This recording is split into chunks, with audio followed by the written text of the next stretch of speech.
अस्सलाम वालेकुम दोस्तों, मैं एक दफ़ा फिर आपके साथ ब्राज़ील से हाज़िर हूँ और इस टाइम मैं ब्राज़ील के शहर नाताल के अंदर हूँ। नाताल नॉर्थ ब्राज़ील के अंदर बड़ा खूबसूरत शहर है और साहिल समुंदर के ऊपर। और इस टाइम मैं इसके जो कन्वेंशन सेंटर है उसके अंदर हूँ, एक हैंडीक्राफ्ट फेयर के अंदर। मुझे बहुत सारे लोग पूछते हैं, आते हैं, सवाल आते हैं कि ब्राज़ील के अंदर वो क्या काम आके करें, और उनको मैं बताता चलूँ कि क्या उन्होंने काम करने हैं ब्राज़ील के अंदर। बहुत सारी चीज़ें। मैं अभी आपको एक बात बताऊं कि ब्राज़ील दुनिया में तीसरा मुल्क है जहां पे अमेरिका, चाइना के बाद सबसे ज़्यादा ट्रेड एग्जीबिशंस होती हैं। ये हैंडीक्राफ्ट का फेयर है मेरे सामने, आपके सामने। अच्छा, जो भाई चाहते हैं कि अगली वीडियो में मैं उनको बयान करूँगा कि ब्राज़ील में आके वो क्या काम कर सकते हैं, क्योंकि बहुत सारे लोग यहाँ पे आते हैं, उनको लैंग्वेज का प्रॉब्लम आती है, उनको रूल्स का नहीं पता होता। ये चीज़ें मैं आप लोगों को बताता जाऊँगा, लेकिन सबसे पहले आप मेरे चैनल को सब्सक्राइब करें। और मैं आपको ये फेयर थोड़ा सा दिखाता हूँ।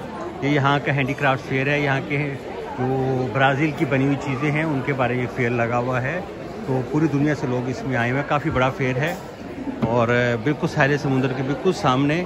बहुत खूबसूरत जगह भी और बहुत खूबसूरत चीज़ें भी। और ये बना रहे हैं, हाथ से बना रहे हैं, आपको दिखाता हूँ। बहुत खूबसूरत तरीके से वो अपना काम कर रहे हैं और मिट्टी से ये बना रहे हैं और उसको अपने कलम से उसको तराश रहे हैं। मिट्टी को बना के मिट्टी को तराशा जा रहा है। ये यहाँ के बर्तन बने हुए, हाथ से बने हुए बर्तन हैं। और ये खातून हैं, ये बनाती हैं और जिसको यहाँ पे ला के बेच रही हैं। ये यहाँ पे और पत्थर से बनी हुई चीज़ें। हमारे वहाँ पे ओनिक्स मशहूर है पाकिस्तान का, बहुत खूबसूरत पाकिस्तान की भी चीज़ें होती हैं। और ये यहाँ ब्राज़ील के बने हुए हैं पत्थर, बहुत सारी चीज़ें। और ये लकड़ी से बना हुआ एक ही लकड़ी का पीस है, बहुत बड़ा। आप देखें, इतना बड़ा पीस है कि मेरा ख्याल 6-7 मीटर लंबा।